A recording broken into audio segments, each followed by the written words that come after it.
What's going on, everybody? Brett here, and I'm back in another quick battle here on Total War Warhammer 2. And today I'm going to be playing as Karakadrin, and we're going to be up against Clan Rictus and the Skaven. So I'm actually going to pause this because I want to kind of talk for a second at length about my strategy this game, about using my knowledge of the maps and the map's terrain to my advantage, and kind of understanding the matchup.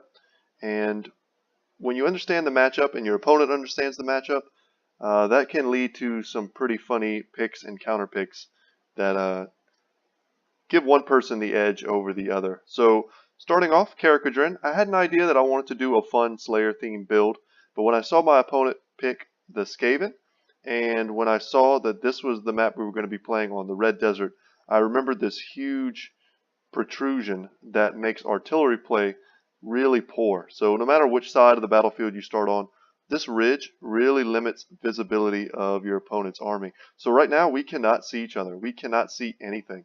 My opponent has 3 Death Runners here hidden off to the side. They also have their concealment bombs, but they're hidden in the forest as well as they just naturally have stalks. So I can't see them either, even though they're on my side of this hill. But my army, if we go ahead and let's slow-mo it for a second. But we've taken the Slayer King, Ungrim Iron Fist himself, and we've completely stripped him down. He's only about 1,300 gold or so when you don't take any of his armor-piercing abilities. For being an unbreakable, heavy, anti-large, armor-piercing lord, I mean, you can kit him out with 600 or 700 gold worth of items and abilities, and his armor-piercing and weapon strength will go through the roof. But against the Skaven, that's not generally something that you need to worry about. If I thought I was going to be facing Kolek, then yeah, I would equip lots of his abilities and to give myself that armor piercing. So what I've done here with my Slayer themed build is I've got 2 groups of 3 standard Slayers, 900 gold apiece, out on my flanks, and we're kind of hiding behind this ridge and behind this rock just in case there's some warp lightning cannons or plague claw catapults looking to mess us up. And we're somewhat high and tight because in case there are lots of like gutter runners or units that can use their slings, we don't want to get kited and take a lot of unnecessary damage on our Slayers. So 1 on each flank, and then we have something of a core army here with very elite, heavily armored infantry. So kind of the bread and butter. Let's see if we can get them to chant something awesome. Oh no, Ironbreakers, say something cool. So I've got 2 units of Ironbreakers here with the Grumbling Guard in the center. Now, if you know anything about the dwarves, you know that the Ironbreakers are the elite of the elite. 125 armor, near unbreakable leadership, excellent combat stats, 68 melee defense. And with their satchel charges, they're able to disrupt incoming charges, as well as having charge defense against all. So just the best frontline troops you can ask for in the game. And the center is going to be the Grumbling Guard. So the Regiment of Renown, their rank 9 version of the Longbeards with great weapons. Their kind of benefit is that they have an aura called the Old Grumblers, which in this AoE you'll see here provides plus 9% vigor. That's been nerfed heavily over time. It used to be much better. I almost just brought them for pure thematics. I love these guys. I love their color scheme. Maybe one day we'll get the ability to paint our own armies, but not yet. And in the back here, just in case we needed some sort of ranged component, are going to be 2 units of Quarrelers, which, due to their heavy armor and decent melee combat stats, are going to be very resistant against the Plague Priest Vermintide ability, which is going to summon up lots of clan rats for me to fight. And that's it for my army, guys. Very straightforward, but my positioning was not. My positioning was very strategic, and I'm rushing my Slayers forward to kind of get vantage point here. So you'll see we can see most of the opponent's army. Their assassin has come unhidden, and we're going to circle up and around with our Slayers to take advantage of this outcropping here to give ourselves plenty of cover. So I've seen my opponent's army. I still feel like this is not all there is. I don't know where the rest of the army is. Death Runners are pretty expensive units. So this much gold sitting in one place, I certainly noticed. I figured they were probably in the corner back here, or even back here. But when your army is mostly Slayers, you don't really have to be worried about Death Runners. Their big thing, and this is very important against the Dwarves, is their on-hit effect. Let's see, I think it's called Wither. Weeping Blade. Weeping Blade is the effect. Minus 50% armor, and they are heavy armor piercing themselves. So against Dwarves, they absolutely wreck them. But against Slayers, who don't rely on their armor anyway to fight, they're going to be very ineffective, and the Slayer is going to trade very well against them. My opponent's army is mostly a solid core of Storm Vermin with Sword and Shield, and Sword and Shield Storm Vermin are going to do excellent against most of my Slayer units, who can hold their own, but 90 armor is a lot for the non-great weapon variant to get through. They're not very good armor piercing wise compared to that other more expensive Slayer variant. He also brought some clan rats out here on the wings. 2 of them here with shields, and just a couple units of slaves. So we can take a look here. For those of you who aren't that familiar, slaves are these kind of shirtless, dagger-wielding, super cheap chaff units, and they're running amongst their more elite, heavily armored brethren there. So the other 3 big main components of this army are certainly the Doom Wheel, which is a terror against the dwarves because it is a chariot unit with heavy armor piercing, and it shoots off warp lightning as it runs through. But a lot of my front line is immune to psychology, or just they have leadership that's so high they're not going to break. And we have so many Slayers, especially my Piece de Resistance unit, the Dragonback Slayers, which have a slowing aura as well as physical resistance. And if they can get their hands on the Doom Wheel is going to have a bad time. And there's the Assassin here who plays a pivotal role in this battle, which we will certainly get to in just a second. They have natural physical resistance of 30%. And he also has 2 abilities on him, the Rival High Talisman, which will debuff units around him in a 40-meter radius, which is very strong. Minus 44 melee attack is absurd. As well as Trophy Heads, which comes up huge for our opponent this battle. Minus 45 melee defense, minus 26 melee attack if he's targeting a lord or hero. And the final big boy for our opponent's army is, of course, their lord, the Grey Seer of Plague. And let's go ahead and we'll put it in normal speed for you guys so we can kind of start getting the flavor of the battle. But a few shots here loose from the Quarrelers into the Storm Vermin. They have shields. It's not going to do much damage to them. I'm going to quickly start focusing down the Doom Wheel. But the Grey Seer Lord of Plague is an excellent choice in this matchup. 100 armor. It's a decent chariot style unit. It's very hard for the dwarves to stop them from running through their lines. You'll see there, it even absorbed some of the blasting charges from my Iron Breaker. So a nice play from my opponent. He took a ton of spells on the Grey Seer. Maybe 1 or 2 more that was needed. Some of them are quite redundant.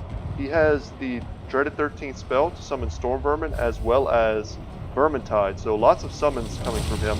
And that's going to play a big part in this battle. You'll see there the Storm Vermin halberds coming from the dreaded 13th spell.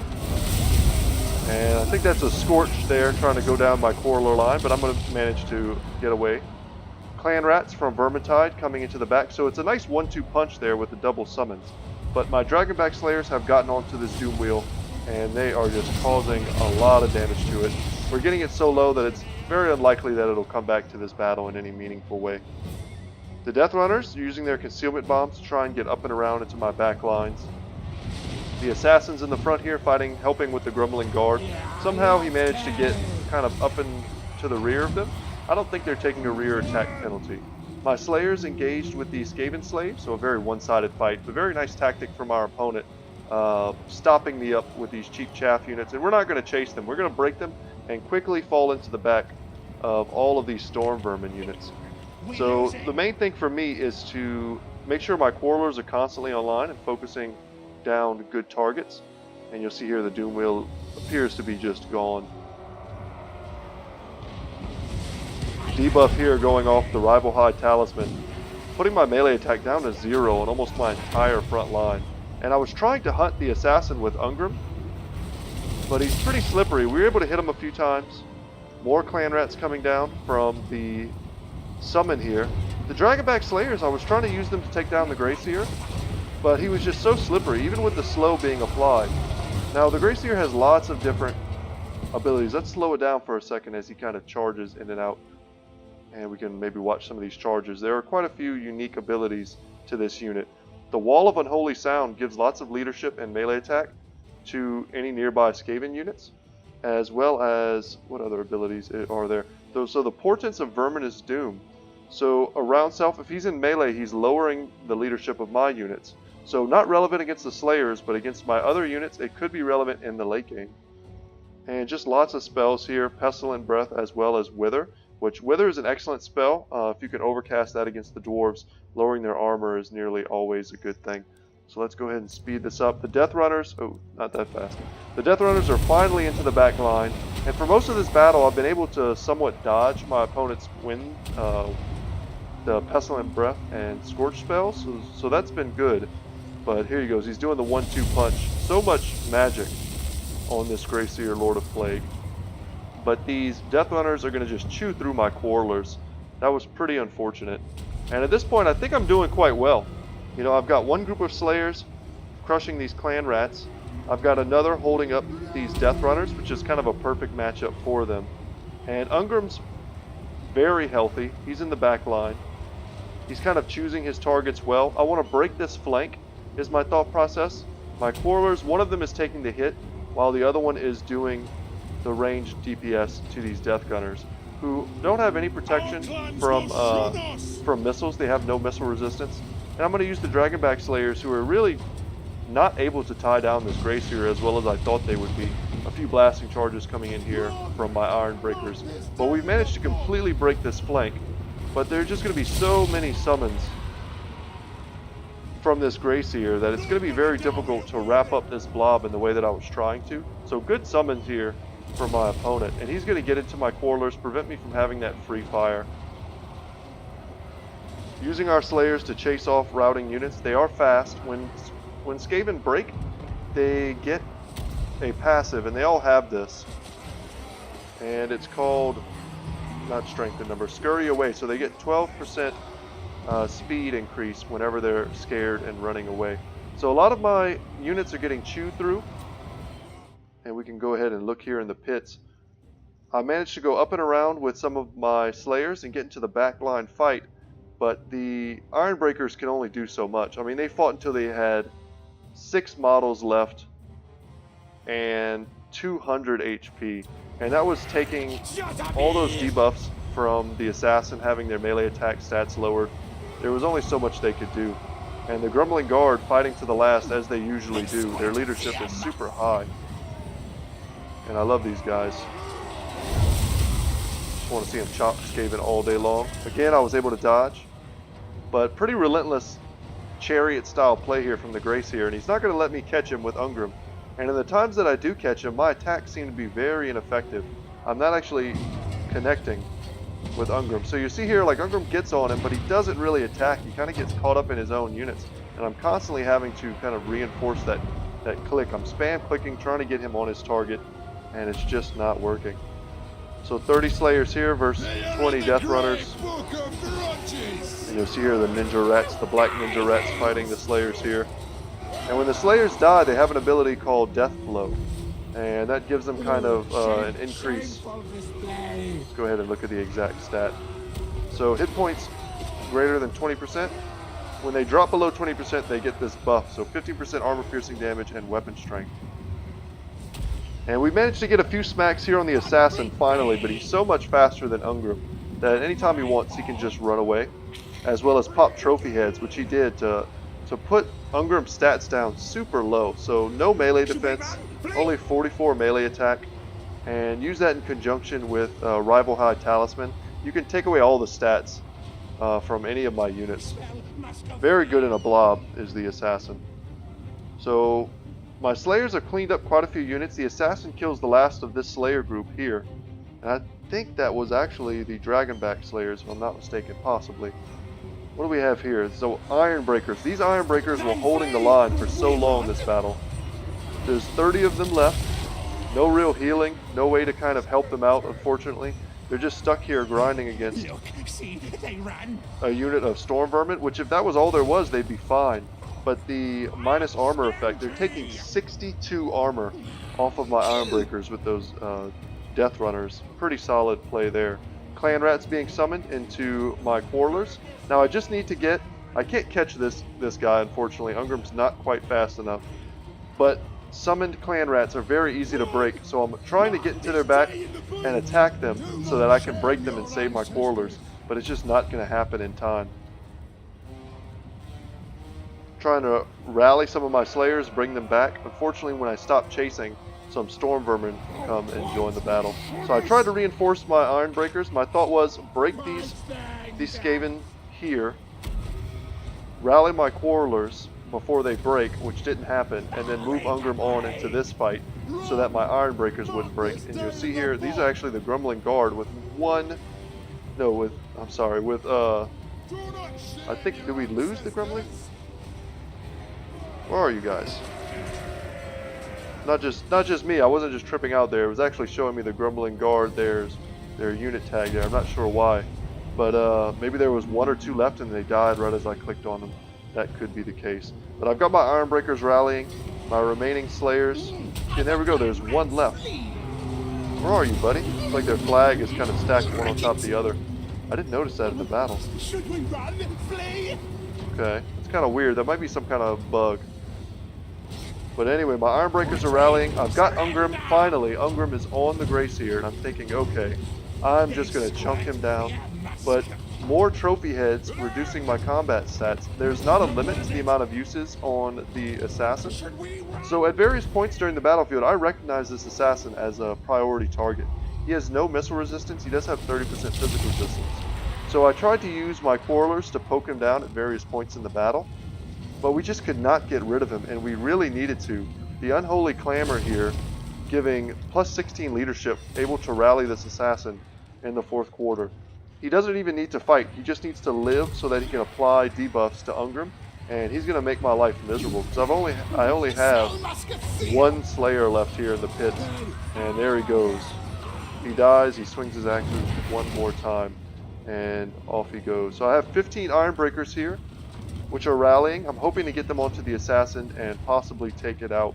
But Iron Breakers aren't known for their offensive stats, and I'm thinking at this point, I've got this battle. I think my opponent, we were chatting a bit back and forth, and I was thinking at this point he thought the same thing as well. He was like, there's no way I can kill Ungrim Iron Fist, and I could see it going both ways, and that's mainly because Ungrim Iron Fist suffers from something that most Foot Lords suffer from. So in the recent patch, which I did a video on that if you're interested in watching, Lords like Grimgor received a huge mass increase to prevent him from being knocked over by chariot units or just large units in general. But Ungrim's mass isn't quite at the Grimgor level, and this Gracier just pushed him around for the majority of the battle. Whenever he was engaged upon, he was unable to swing back. So that was pretty unfortunate. And whenever he was able to swing, here goes Trophy Heads lowering down his melee attack. And now that his melee defense is 0, even these Storm Vermin, who are very tattered, are going to have a difficult, or not going to have a difficult time, rather, hitting Ungrim. And despite him being unbreakable, he is not immortal. So the assassin is killed in this fray, and I think that's him right there laying on the ground in the fetal position. But Ungrim now has a chance. We have a chance to take out this Gracier, but he just keeps getting rolled over. And you'll see there, that did literally nothing. But, you know, he had the Winds of Magic to cast it, so you might as well. So 97 HP. If he just could have connected once or twice with the Gracier, we would have took that battle, but he just could not. He just would not hit him. I don't even think I saw him swing there. So, yeah, super close game. Very courteous opponent. And let's go ahead and look at the army breakdown. So, thank you for the game, Arius. I think that's how you say your name. It was quite a good showing there from the Skaven.